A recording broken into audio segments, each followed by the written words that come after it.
His name was Emeka Obi.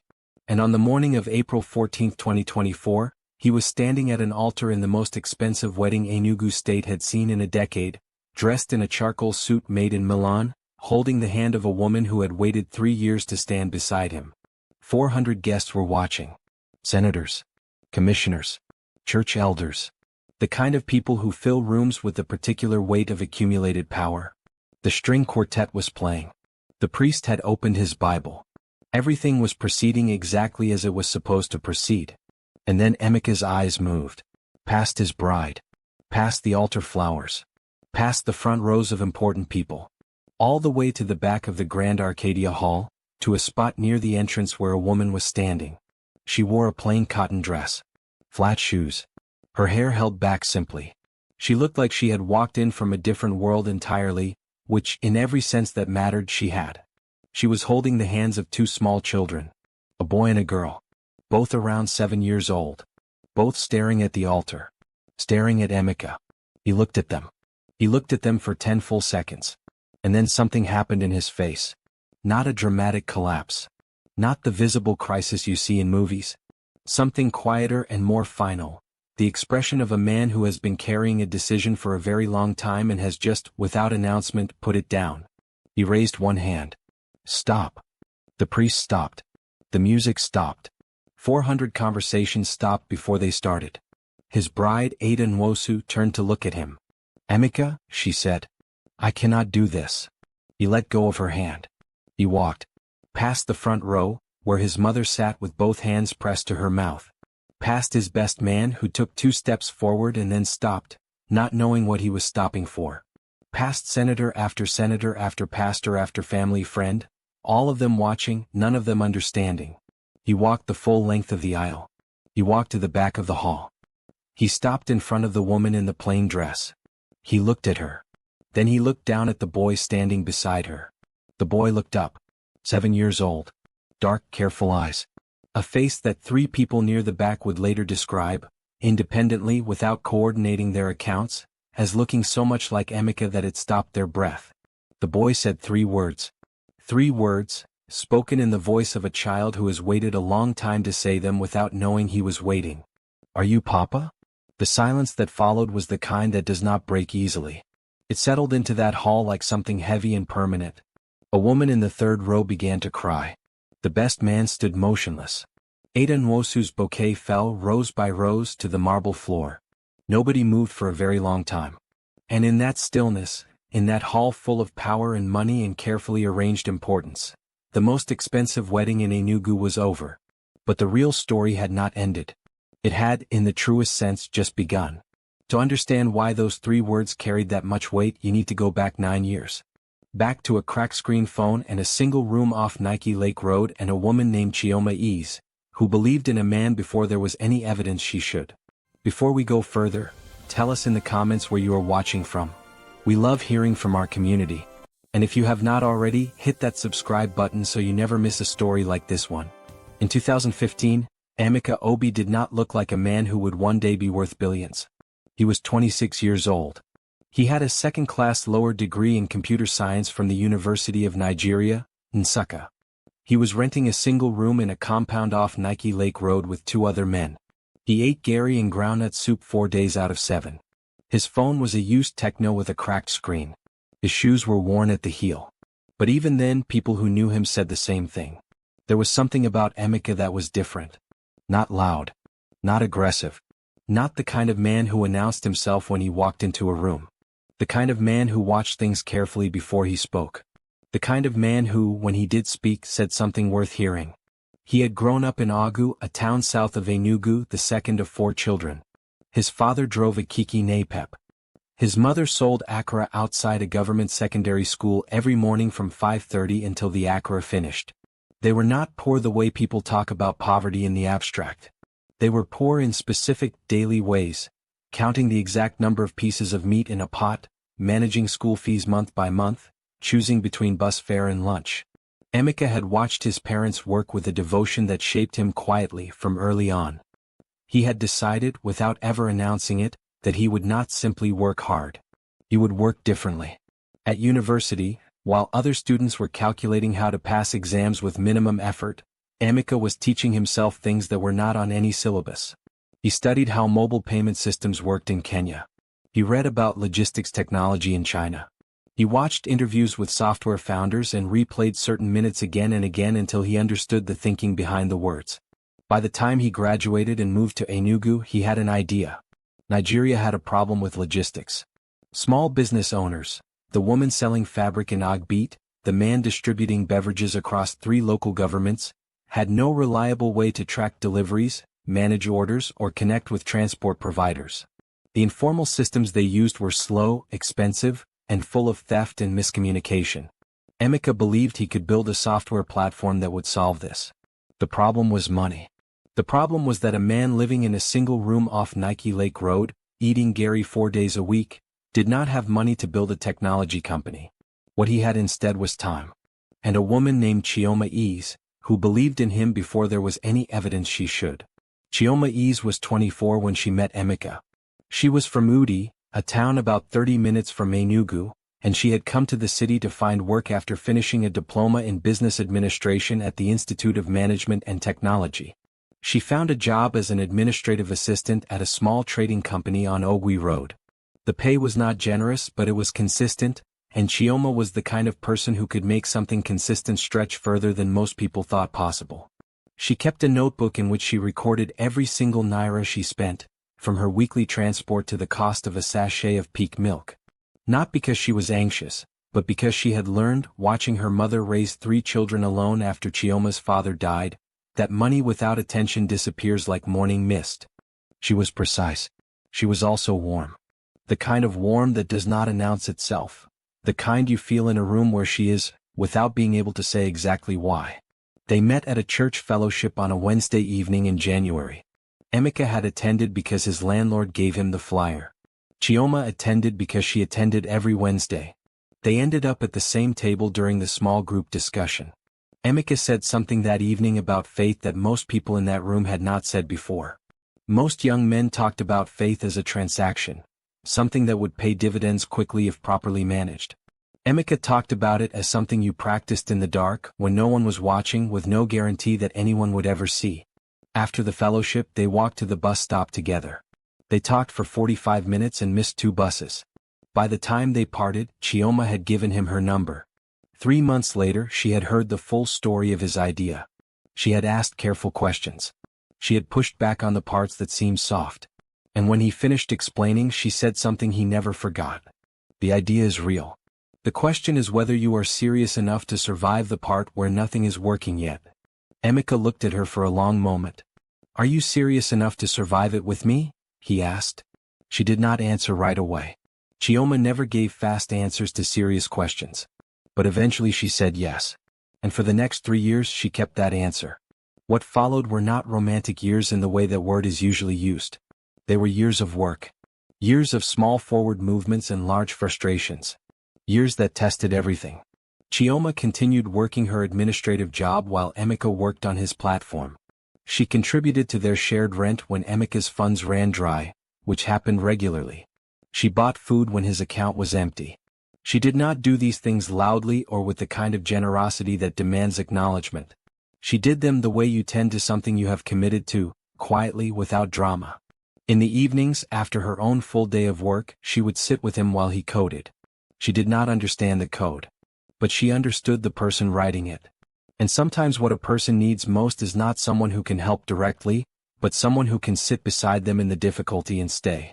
Emeka's first version of the platform launched in 2017. It was rough. It crashed 3 times in the first week. He rebuilt it. The second version was better. A small logistics company in Enugu adopted it.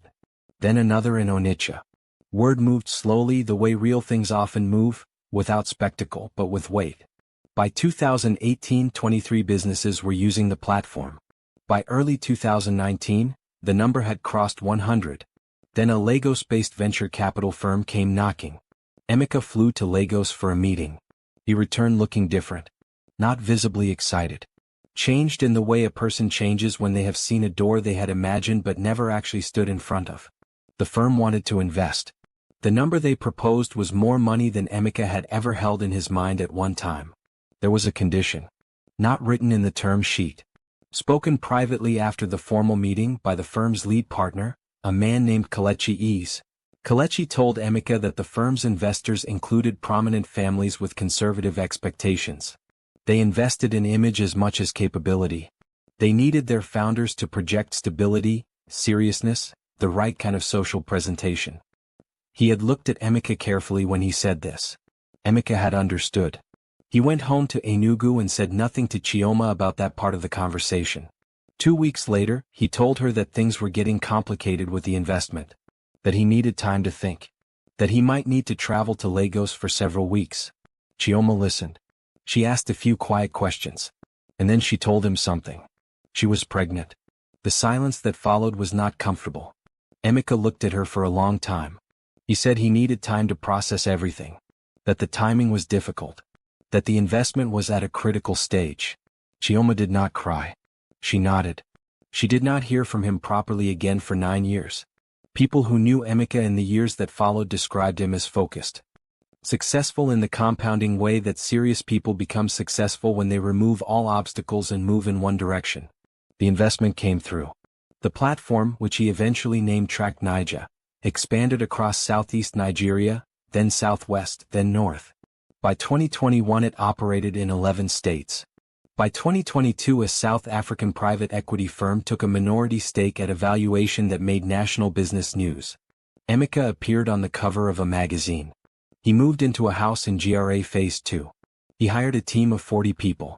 He also in 2020 began seeing Ada Nwosu.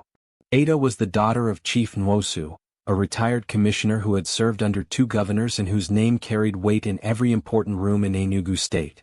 She was educated at the University of Benin, completed a master's in London, and carried herself with the composed precision of a woman who had spent her entire life being watched and had learned to make that work for her rather than against her. To the public they looked like the right picture. To people close to Emeka something was harder to name. A quality of arrangement. 2 people from the right contexts, projecting the right image, moving toward the right outcome, not coldly but not freely either. They got engaged in 2022. The wedding was set for April 2024. Meanwhile, across Enugu in a 2-bedroom flat in the New Haven area, Chioma Eze was raising 2 children alone. The twins had been born in October 2015. A boy she named Tebena. A girl she named Adiz. She had delivered them without their father. She had raised them from their first morning without their father. After Emeka went quiet, she had tried to reach him. Twice. A third time. His phone, once answered on the first ring, rang out. His messages, once replied to within minutes, went unanswered. She understood, eventually, what the silence meant. She did not pursue it further. She was 25 years old with newborn twins and a job whose salary had never been designed to support children. Her mother came and stayed for 3 months. Her sister helped when she could. And Chioma worked. She picked up a second job doing evening data entry for a law firm. She walked the twins to their government primary school every morning at 6:45. She cooked on Sundays and portioned the week carefully so that the money went where it needed to go. She kept her notebook. She managed. She did not spend energy on bitterness. Not because she was not hurt, she was in the deep, settled way that real hurt lodges, but because bitterness was a luxury that cost more than she could afford. The children needed her fully present. Not partially consumed. She heard about Track Niger through a neighbor. She heard about the magazine cover from a cousin who sent it the way people send things they are not sure whether to send. She read the article. She looked at the photograph, the composed, well-cut man in the carefully managed image, and she recognized him and did not recognize him at the same time. She tried once more to reach him. Not out of desperation. Out of a sense that he deserved to know, and that the children deserved whatever acknowledgement was available to them. She wrote him a letter, physical, handwritten, and sent it to the Track Niger office address she found online. No response arrived. She did not try again. She placed the letter's copy inside a brown envelope, together with old messages, a photograph, a few pages of notes from their years together. She put the envelope in the bottom of her wardrobe. Not to preserve grievance. To preserve truth in case truth was ever needed. In early 2024, she heard about the wedding from a woman in her church who had been contracted to help cater the reception. Chioma sat with that information for 3 days. On the 4th day she opened the wardrobe. She took out the brown envelope. She sat with it on her bed for a long time. And she made a decision. Not out of anger. Not to cause disruption. Not to destroy anything. Because she believed that before a man made a permanent promise, he deserved to know what he was building that promise on top of. She would go to the wedding. She would stand quietly at the back. She would bring the children, because the children were real, and their existence was part of whatever truth existed in that room. If nothing happened, she would leave without a word, and that would be the end of it. She had not planned for what actually happened. Neither had anyone else. This is the part of the story that people found hardest to sit with. Because Ada Nwosu was not ignorant. 2 weeks before the wedding, in the private sitting room of her father's house in Independence Layout, Ada had been told. Not everything. But enough. Her father, Chief Nwosu, had received information through one of his networks. The kind of networks that men who have spent 30 years in government positions maintain as a matter of habit. The information concerned a woman named Chioma Eze. It concerned 2 children. It concerned a period in Emeka's past that had been, until then, successfully managed into invisibility. Chief Nwosu sat across from his daughter and told her what he knew. He did not tell her as a father protecting his child. He told her as a strategist protecting an arrangement.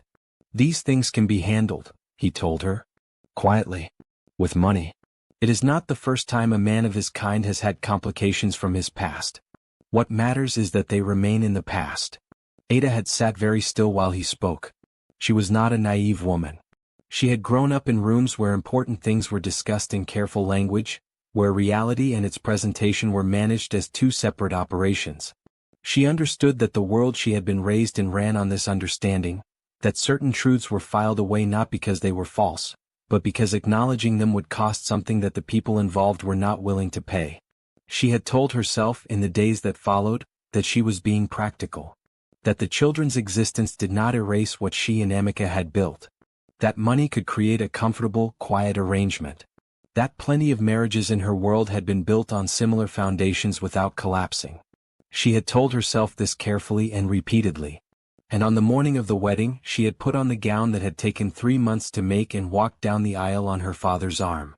But there was a moment, a single moment, in the bridal suite at 10:37 in the morning, standing in front of the mirror while her makeup artist worked, when Ada looked at herself and felt something that was not excitement and not nervousness but something older and more honest, something she would not name until much later. She felt the weight of a letter filed in a drawer. She did not stop the wedding. She told herself, one final time, that this was the practical choice. She was wrong.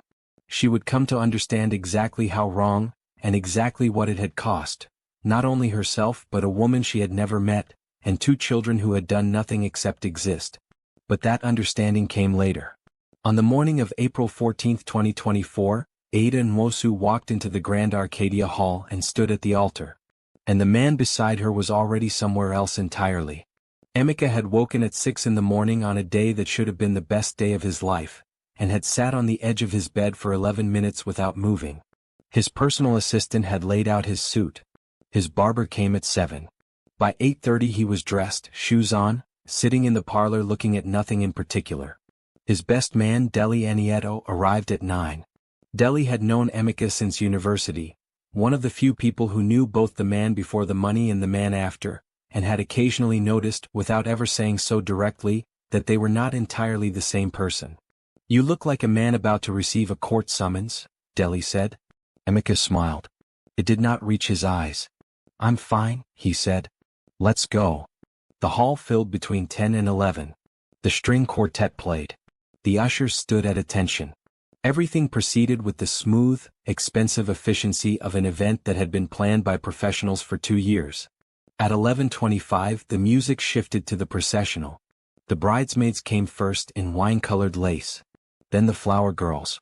Then Ada on her father's arm, the cathedral train carried by 3 bridesmaids who had rehearsed this walk for 2 weeks. Emeka watched her come down the aisle. And from the corner of his right eye, he did not look for it, it was simply there, he saw a woman standing near the back wall. Plain cotton dress. Flat shoes. 2 small children beside her. He looked. He looked again. Ada had reached the altar. Her father placed her hand in Emeka's. The priest began. Dearly beloved, we are gathered here today. Emeka was not listening. He was looking at the back of the hall. At the woman. At the children. At the boy, who was staring at the altar with dark eyes that carried a resemblance so strong that Emeka felt it physically, like pressure in his chest. He had known Chioma was pregnant when he went quiet. He had known and he had chosen, in the incremental, accommodating way that men choose such things when fear and ambition are louder than conscience, to manage around that knowledge rather than face it. He had spent 9 years managing around it. Standing at the altar, in front of 400 people and a priest with an open Bible and a woman who had agreed to marry him, he understood that there was no more managing. There was only this moment and what he did in it. Something shifted in his face. He raised his hand. Stop. The priest stopped. Ada turned. Emeka. I cannot do this. He let go of her hand and walked. The hall went silent in 3 seconds. Not the silence of reverence. The silence of 400 people witnessing something that does not have a name yet. He walked the full length of the aisle. He reached the back of the hall. He stopped in front of Chioma. For a moment he simply looked at her. 9 years of silence between them, and neither of them filling it with sound. Then he looked down. Tebena looked up. 7 years old. Dark, steady eyes. The face of a child who has been told that complicated things exist in the world and has decided, quietly, to be patient about them. He looked at the man in the Milan suit who had just walked away from everything at the front of the hall, and he said 3 words. Are you Papa? The silence that followed was not empty. It was full of 9 years and a brown envelope and a handwritten letter filed in a drawer and a woman who had carried 2 children alone and a man who had chosen, every day for 9 years, not to look at what he had left behind. It lasted a long time. A woman in the 3rd row had begun to cry before the boy finished the sentence. The best man stood with his hands at his sides and did not move. And at the altar where Ada Nwosu was still standing, her cathedral train spread behind her, her bouquet in her hands, the roses fell one by one to the marble floor. Nobody came to pick them up. For a very long time nobody moved at all. Here is what those 3 words cost in the minutes that followed. They cost Ada Nwosu 30 seconds of standing alone at an altar while 400 people watched her understand what had just happened. She stood with perfect composure. She did not cry. She did not speak. She simply stood because she had been trained her entire life to maintain composure under observation, and that training did not leave her even in the moment she most needed to leave herself. Then she turned and walked to the side door, and her 3 bridesmaids followed because they did not know what else to do, and her cathedral train moved behind her like something that had already decided the ceremony was over. They cost Emeka's mother, a small woman in green lace from Ogu who had sold akara outside a school gate for 20 years to help put her son through university, they cost her the ability to speak for the better part of an hour. She sat with her hands in her lap and said nothing, because she had seen enough of life to know that the moment for speaking had not arrived. They cost Deli Anieto, the best man, the certainty he had walked in with. He stood between the front rows and the back of the hall, not moving because there was no position to move to. And they cost Chioma something too, though not in the way that word usually means. What it cost her was the careful containment she had maintained for 9 years. Not her composure. Not her steadiness. But the deliberate distance she had kept from this moment, the management of her own feeling that had allowed her to function, to work 2 jobs, to walk children to school, to keep a notebook, to survive. When her son said those words, and the man in front of him went still, Chioma looked at Tebena's face and saw something on it that she had spent 9 years trying to make unnecessary. A kind of arriving. A settling. She did not cry either. But her hand, which had been holding his, tightened briefly. It was a small thing. Nobody near enough to notice would have known what it meant. But Tebena felt it. And he looked up at his mother, and then back at the man in the suit, waiting, with the patient, unhurried confidence of a child who has been well raised, for what would happen next. In the days following the wedding, journalists began doing what journalists do. They pulled records. They searched archives. They found people who had known Emeka before the money, people who had known Chioma, people who had worked at Track Naija in its early years. What they found was not the story most people had assumed. A man who simply walked away from a woman when she became inconvenient. It was something more complicated and more disturbing. A former employee named Femi Adaora, who had served as Emeka's personal assistant during the investment period and had since left the company, confirmed in an interview that he had been instructed, by a senior figure within the investment group, to filter Emeka's personal communications during the fundraising period. Femi chose his words carefully. He said he had been told that certain incoming messages were to be flagged and not forwarded, that the founder needed to be protected from distractions during a critical period. He did not use the word blocked, but the implication was not difficult to read. A woman named Ngozi Uche, who had worked as a receptionist at the Traknija office for 2 years, remembered a handwritten letter arriving for Emeka. She remembered it specifically because handwritten letters were unusual, and because she had been told by her supervisor at the time to log the letter but not to pass it on, that Mr. Obi was not to be disturbed with personal matters during the fundraising period. She had logged it. She had filed it. She had eventually assumed it was long disposed of. She had not forgotten it.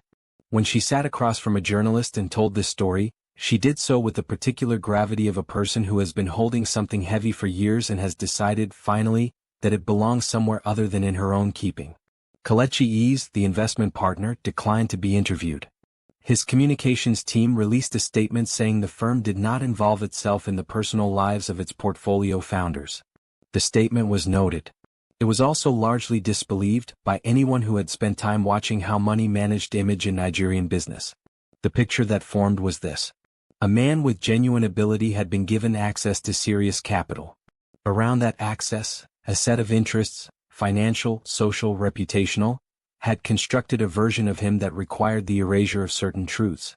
Not through any single dramatic act, but through the quiet, accumulated work of filtered letters, managed silences, and convenient assumptions. Emeka had not engineered this. But he had not been entirely unaware of it either. And the question that would not go away, the one that made this more than a wedding scandal, was the harder one. How much had he chosen not to know? 3 days after the wedding, Emeka and Chioma met. Not publicly. Not with lawyers. Just the two of them in a small conference room at a hotel on Enugu Port Harcourt Road, chosen because it was neutral and unremarkable, and because neither of them wanted an audience. Chioma arrived first. She sat down, placed the brown envelope on the table, and folded her hands. Emeka arrived 7 minutes later. He sat across from her. He looked like a man who had not slept in 3 days, which was accurate. Neither of them spoke for a long moment. Then Emeka said, "Tell me everything." Chioma told him.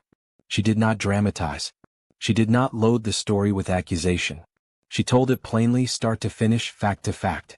The pregnancy. The silence. The 11 calls. The 3 messages. The letter she had written by hand and sent to his office address.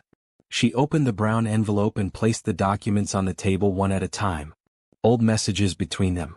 A photograph from 2016, the two of them outside the church where they had met, both laughing at something. A copy of the letter.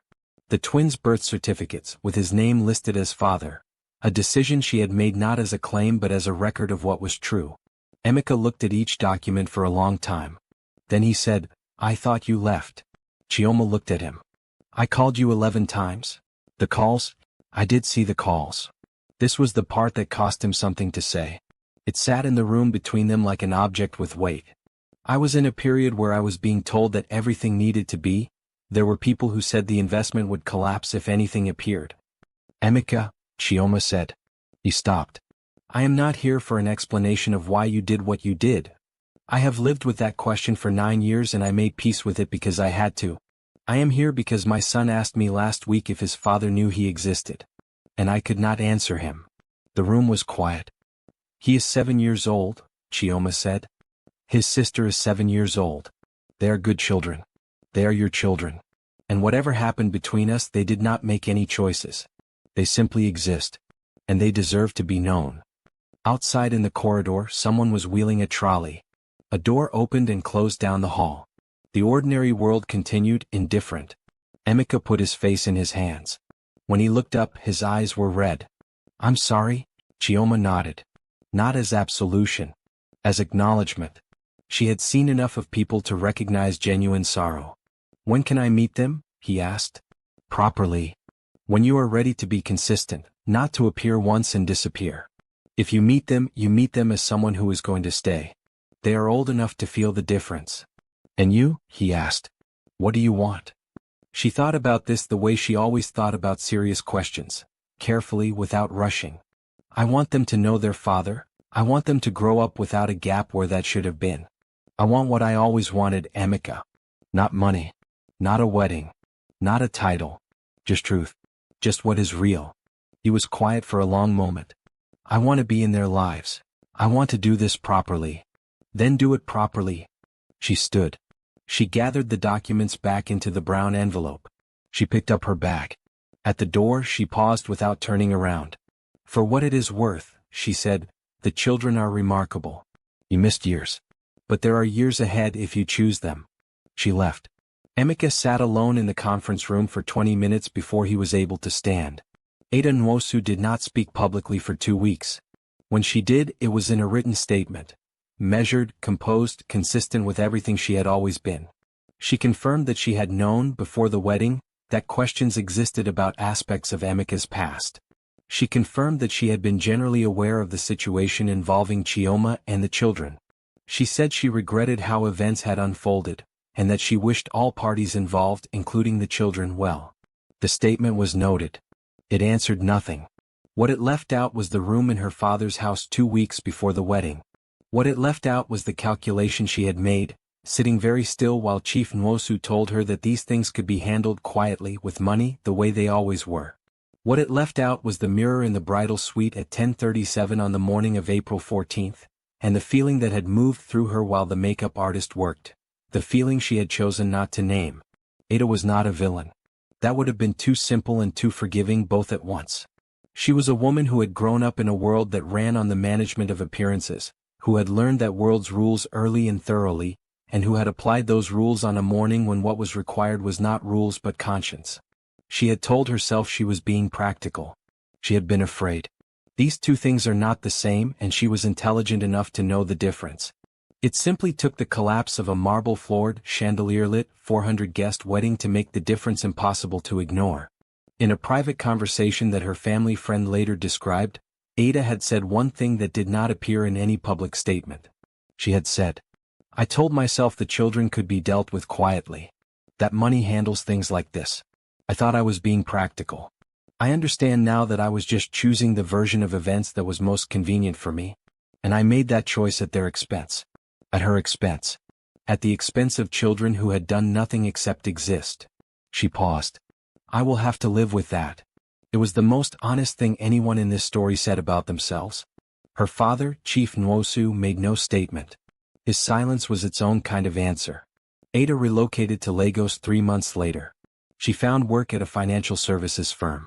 She moved forward, not loudly, not dramatically, but with the focused intention of a woman who has looked at herself clearly and decided that the most useful thing she can do with what she has seen is not to repeat it. She did not become the villain of the story. She also did not escape it. None of them did. In the month following the wedding, Emeka made 4 decisions. The first was to publicly acknowledge Tebena and Adiz as his children. He did this through a statement on his verified accounts, brief, containing no excuses, saying only that he was the father of 2 children, that circumstances had separated him from their lives, that he accepted full responsibility for his portion of that separation, and that he intended to be present in their lives from this point forward. The second was to commission an internal review of Track Nige's communications policies from the investment period, to determine the full extent to which personal communications had been filtered, with or without his knowledge. The review was conducted by an external firm. Its full findings were not made public. But 2 senior figures were quietly removed, and people inside the company described the mood in the days following as sober in a way that went beyond ordinary corporate difficulty. Kelechi Eze's investment firm initiated a quiet exit from their position in Track Naija within 6 months. It was framed as routine portfolio rebalancing. Nobody in the industry believed this framing. The third decision was financial. Emeka established an educational trust for Tebena and Adiz, primary school through postgraduate at whatever institutions they chose. He also arranged a monthly support structure for Chioma. Chioma accepted the educational trust. She declined the monthly support. I have been providing for my children for 9 years, she told his intermediary. I do not need to be compensated for that. What I need is for their father to show up. Money is not showing up. When this was relayed to Emeka, he was quiet for a moment. Then he said, "She is right." The fourth decision surprised people most. Emeka took 3 months away from Track Niger. He handed operational leadership to his managing director and stepped back entirely. He did not describe it as a crisis. He described it as a choice, to attend to things he had deferred for too long. In those 3 months he met Tebena and Adiz properly for the first time. Their first meeting was at a small garden near Independence Layout on a Saturday morning. Chioma brought them. Emeka arrived early and spent the time before they arrived deciding to prepare nothing, to simply be present and let the children lead. Tebena arrived with the contained energy of a 7-year-old who has been told something significant is about to happen and is managing his excitement through motion. His first question was whether Emeka owned a PlayStation. Emeka laughed, the first real laugh he had produced in weeks, and said he did not, but that this was something that clearly needed to change. Adiz was different. She sat beside her mother initially and watched Emeka with the careful, assessing eyes of a child who has learned, without being taught directly, that the most important question about any adult is not what they say when they arrive but whether they come back. After about 20 minutes she asked him, "Do you know how to braid hair?" He said he did not. "I can teach you," she said, very seriously, as if this were the test and she had already set the passing score. Emeka said he was willing to learn. Chioma, watching from the bench 3 meters away, looked at her daughter for a long time after that. And something in her face that had been held very tightly for 9 years became, very slightly, less tight. A city watches its important people carefully. Enugu had watched Emeka Obi's rise with a particular mixture of pride and scrutiny that cities reserve for people who come from within them and make it large. They had celebrated him when Track Niger expanded. They had bought the magazine. They had told their children, "This is what serious ambition looks like." And then they had watched the wedding and the 14-second video, and the weeks of argument that followed. The older generation, women who had raised children alone, men who remembered what it meant to build from nothing, took a position more nuanced than the online discourse produced.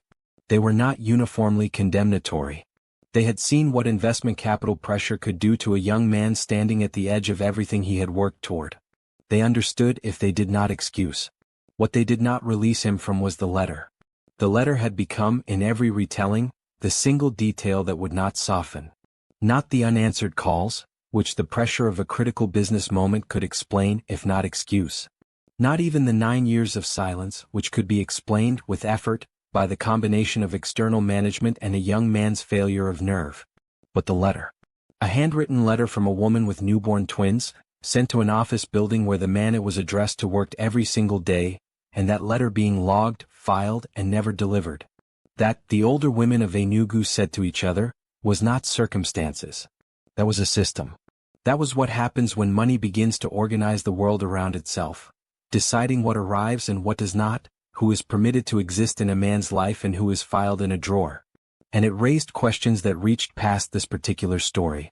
How many letters in how many offices had been filed and never delivered? How many truths had been quietly managed on behalf of people who would have made different choices if the truth had been allowed to arrive? How many silences had been constructed so carefully that the person living inside them believed they had chosen to be silent? These were not comfortable questions. They were asked anyway. Because that is also what cities do when they watch their important people carefully. They extend the particular story into the general meaning. They make it about more than one wedding and one man and one woman and 2 children.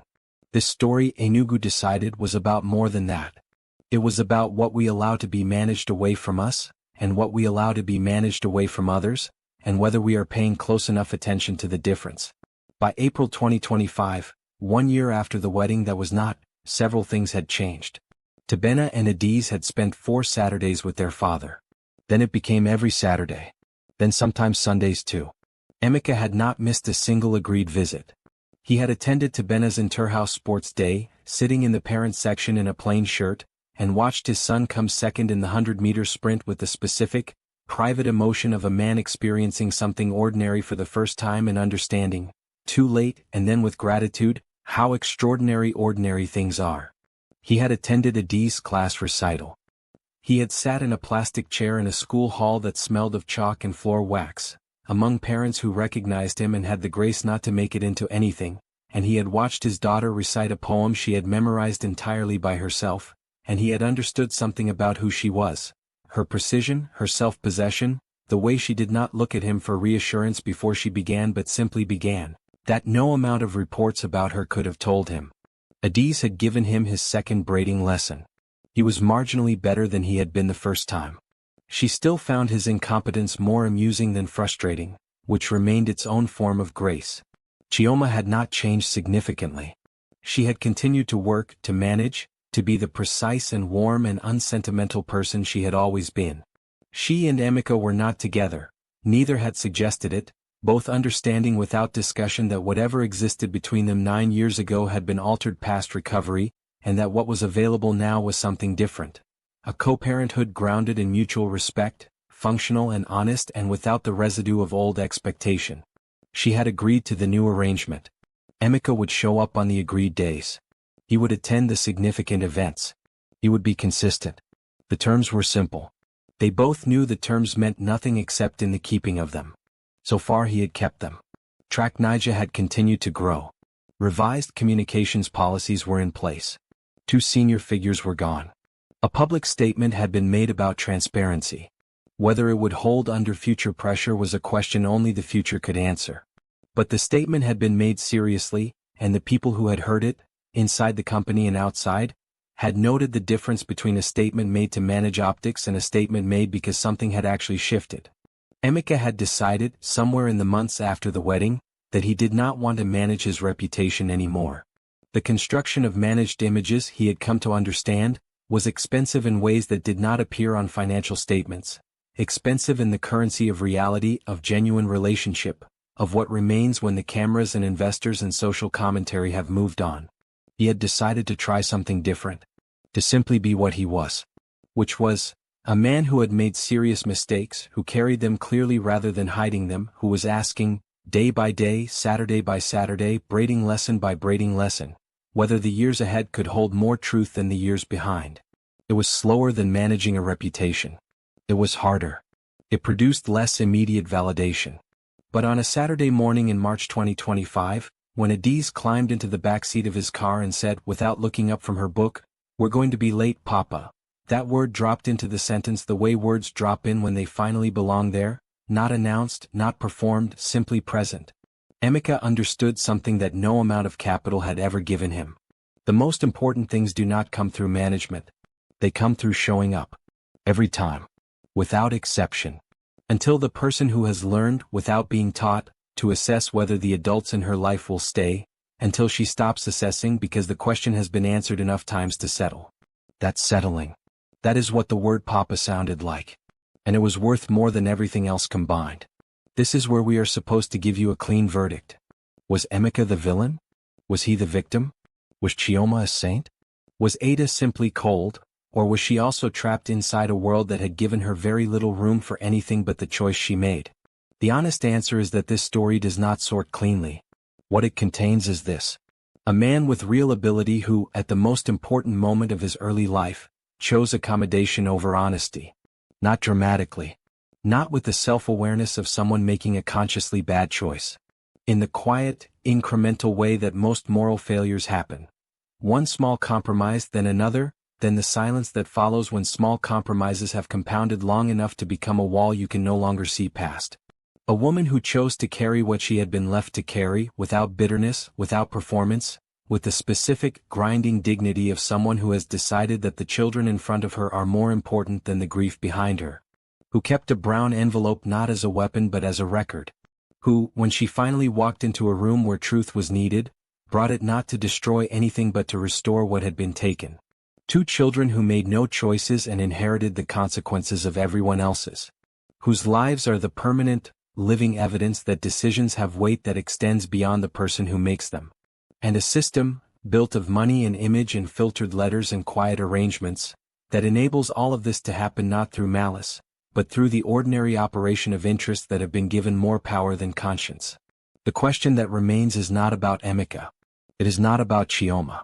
It is about us. About the small compromises we make when the stakes feel high enough to justify them. About the letters we file without delivering, the calls we see and do not answer, the truths we route around because confrontation costs something and accommodation, in the moment, feels free. About whether the life we are building, when we look at it honestly, contains foundations we chose not to examine. And if it does, what we do next. Because next is always available. The question is only whether we choose it. Now we want to hear from you. If you were standing at that altar, in Emeka's position, and you saw Chioma and the children at the back of the hall, what would you have done? Would you have stopped the wedding immediately the way he did? Would you have gone through with it and handled it privately afterward? Or would you have found a different path entirely that this story has not described? Leave your answer in the comments. Tell us what city you are watching from. Tell us which moment in this story stayed with you longest. Because stories like this one do not end when we stop telling them. They continue in the questions they leave in people who listen carefully. If someone in your life needs to hear this story, someone standing at their own version of this altar, making their own version of this compromise, share this video with them today. Thank you for watching. We will see you in the next story.